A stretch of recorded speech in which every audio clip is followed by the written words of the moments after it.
गुरु गोरखनाथ का जन्म किसी स्त्री के गर्भ से नहीं हुआ था। शिव अंश मचनदरनाथ जो मछली के पेट से उत्पन्न हुए हैं, वे शुरुआती अलख निरंजन की अलख जगाते एक गांव में भिक्षाटन के लिए गए। उस गांव की एक महिला अपना पुत्र ना होने की बात कही।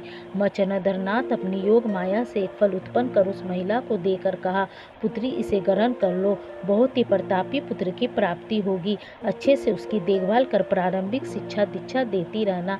आज के ठीक 12 साल पूरा होने पर मैं वापस आऊँगा पुत्र को देखने। मचनदरनाथ उस महिला से भिक्षा लेकर चले गए।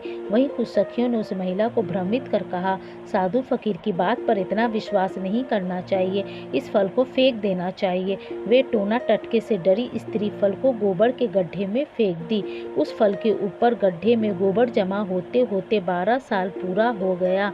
वैशाख मास की पूर्णिमा तिथि के दिन मंगलवार को मचनदरनाथ बताए समय के मुताबिक वर्तमान के राजस्थान हनुमानगढ़ गोगामेड़ी वेरावल के समीप उस गांव में बालक को देखने पहुंच गए। अलख निरंजन की आवाज़ लगाई। महिला घर से भिक्षा देने बाहर आई। तब योगी राज ने कहा, मैं 12 वर्ष पूर्व एक पुत्र प्राप्ति का आशीर्वाद दे गया था, देवी वो पुत्र कहाँ है? उस महिला ने कहा। अपनी सखियों की बातों से टोना टटके की बात सुनकर डर गई और उस फल को गोबर के गड्ढे में फेंक दी।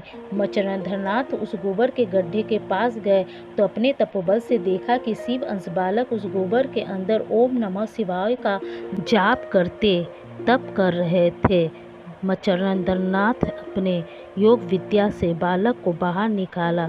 फिर उस स्त्री द्वारा अपनी किए भूल की क्षमा याचना के बाद भी बालक को अपने साथ ले वहां से चले गए।